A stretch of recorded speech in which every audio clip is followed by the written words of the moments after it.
दोस्तों, यमन के हूतीज की एक अलग ही धुन है। ये अपनी अलग ही धुन में रहते हैं, किसी की नहीं सुनते। कब कौन सा कांड कर दे, कौन सी बड़ी बात बोल दें, किसी को पता नहीं रहता है। और कुछ ऐसी बातें ये लोग बोलते हैं जिसको सुनने के बाद पूरी दुनिया हैरान रह जाती है। कैसे कैसे कारनामे इन्होंने समुद्र के अंदर बैठकर किए हैं, आप सब लोगों ने देखे हैं। बड़े कमाल के लोग हैं यार। ये इनकी बात बहुत आराम से आगे करेंगे। इन्होंने बहुत बड़े बड़े ऐलान भी किए हैं और साथ ही साथ एक ऐसी बात कही जिसको सुनकर आपको हंसी भी आएगी और दुनिया भी हैरान रह गई है कि हूतीस कर क्या रहे हैं।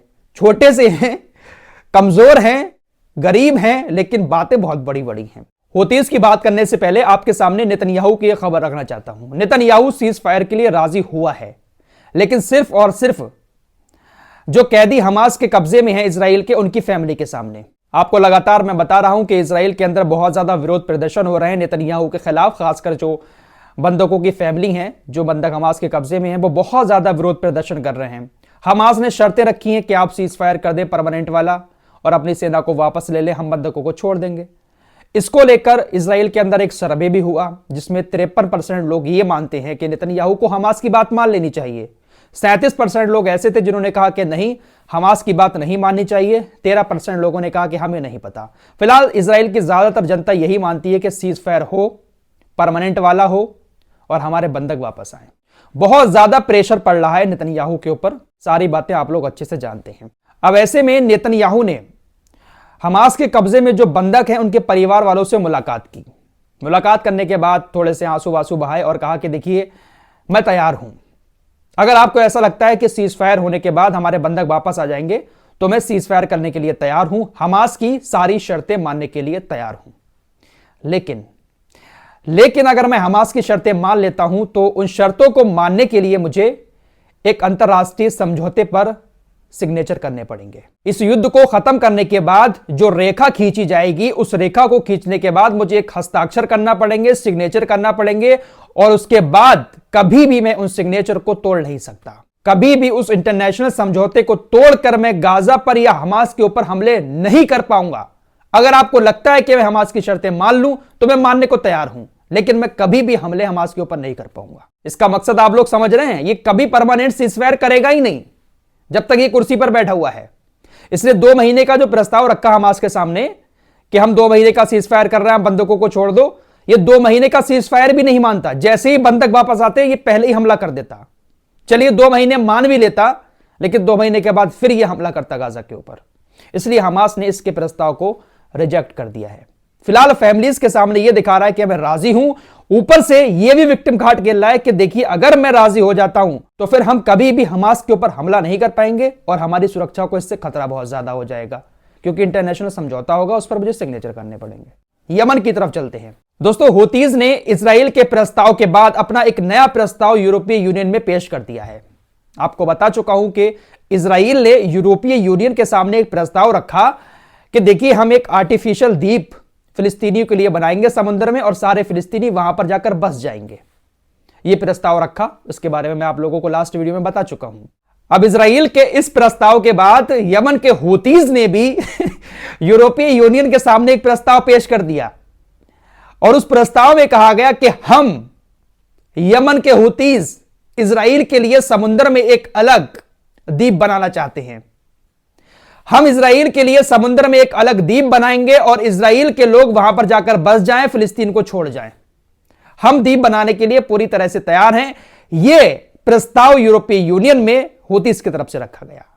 तो जैसे को तैसा यमन के हूतीज कर रहे हैं। जैसे अमेरिका ने इन लोगों को आतंकी ग्रुप घोषित किया, इन्होंने लौटकर अमेरिका, ब्रिटेन और इजराइल को ही आतंकी संगठन कहकर इन पर प्रतिबंध लगा दिया। बाकायदा संसद में बैठकर यह बात हुई है। तो ये जैसे को तैसा यमन के हूतीज कर रहे हैं। कम से कम कुछ तो कर रहे हैं। बड़े बड़े मुस्लिम हुक्मरानों की तरह चुप बैठकर तमाशा तो नहीं देख रहे हैं। फिलहाल हूतीज खामोश बैठने वाले नहीं है। इन लोगों ने जंग की तैयारी शुरू कर दी है और हो सकता है ये एक बड़ी जंग लड़ें इजराइल और अमेरिका, ब्रिटेन जैसे देशों से। हूतीज की तरफ से ऐलान किया गया कि जितने भी यूनाइटेड नेशंस के अधिकारी यमन के अंदर हैं, वो अधिकारी जल्द से जल्द यमन को छोड़कर चले जाएं, क्योंकि यहां पर कभी भी कुछ भी हो सकता है। हूतीज के अंदर एक बात बहुत अच्छी है, ये लोग किसी की जान नहीं लेते हैं। जितने भी अटैक इन्होंने समुद्र के अंदर किए हैं, अभी तक इसमें एक की भी जान नहीं गई है। सिर्फ और सिर्फ ये माल को नुकसान पहुंचाना चाहते हैं। वहीं अमेरिका ने रात इराक के अंदर कताइब हिजबुल्लाह नाम के संगठन पर कई सारे हवाई हमले किए हैं। यह कताइब हिजबुल्लाह जो संगठन है, इसको ईरान का समर्थन मिलता है। यह संगठन लगातार मिडिल ईस्ट के अंदर इराक और सीरिया में अमेरिका के सैन्य ठिकानों पर हमले कर रहा है। अभी जो 2 दिन पहले हमला हुआ था सीरिया के अंदर, वो भी इसी संगठन ने किया था, जिसमें 70 अमेरिकी सैनिक घायल हुए थे और तकरीबन 4-5 सैनिकों की मौत भी हुई थी। तो अमेरिका ने कहा है कि हमने अपनी आत्मरक्षा में इन हमलों को किया है, क्योंकि हम अपने हर एक सैनिक की रक्षा करने की जिम्मेदारी लेते हैं। अमेरिका ने कताइब हिजबुल्लाह के ऊपर यह जो हमला किया है, इस हमले के बाद अब इस संगठन की तरफ से बयान आया है कि भूमध्य सागर के अंदर अब हम भी इजराइल जाने वाले हर एक जहाज को पकड़ेंगे, साथ ही साथ इजराइल की सारी बंदरगाहों को भी हम टारगेट करेंगे। इराक से जो मिसाइल वगैरह छोड़ी जाती है वो हाइफा तक पहुंच जाती है और कई बार इराक की तरफ से हाइफा बंदरगाह पर मिसाइलें छोड़ी भी गई हैं। अमेरिकी विदेश विभाग का कहना है कि हम हुतीज के साथ युद्ध में नहीं हैं और युद्ध में जाने का कोई इरादा भी नहीं है। हम यमन के साथ युद्ध नहीं चाहते हैं, लेकिन हम हूतियों को जवाबदेह ठहराने के लिए कार्रवाई कर रहे हैं। अमेरिका हुआ, इजराइल हुआ, ये जब हमले करते हैं तो ये कहते हैं कि हम अपनी आत्मरक्षा में हमले कर रहे हैं, लेकिन अगर हूतीज या कोई और हमले करता है तो उनको आतंकी बता दिया जाता है। बड़ी खबर आ रही है कि स्वीडन अब नाटो का सदस्य बन चुका है। काफी लंबे टाइम से तुर्की बीच में अटका हुआ था।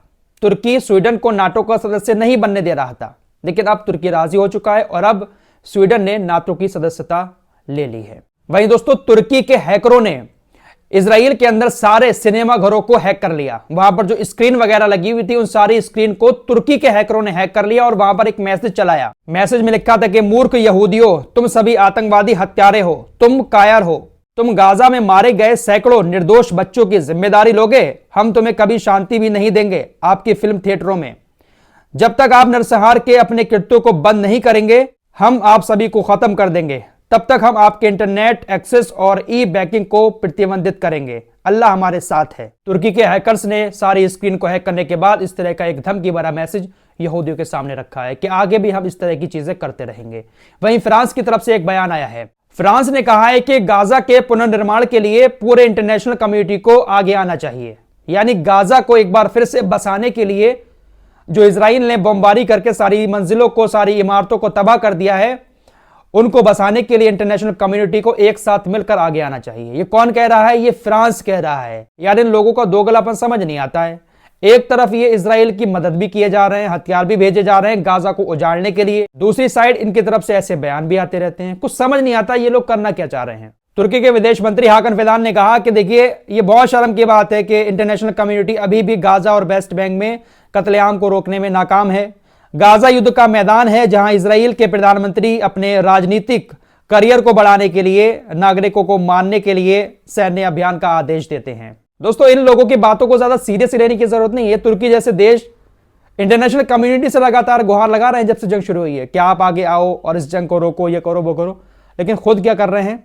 अंदर अंदर सारा बिजनेस चल रहा है। अरे तेल ही रोक देते जो इजराइल अपने टैंकों में, अपने लड़ाकू विमानों में डालता है, तब भी इजराइल थोड़ा सा दब जाता है, लेकिन तेल अभी भी आ रहा है। 40% तेल आ रहा है तुर्की से होता हुआ। अमेरिका यमन के ऊपर जो हमले कर रहा है उसको लेकर ईरान के विदेश मंत्री ने अमेरिका को एक बड़ी चेतावनी भी दी है।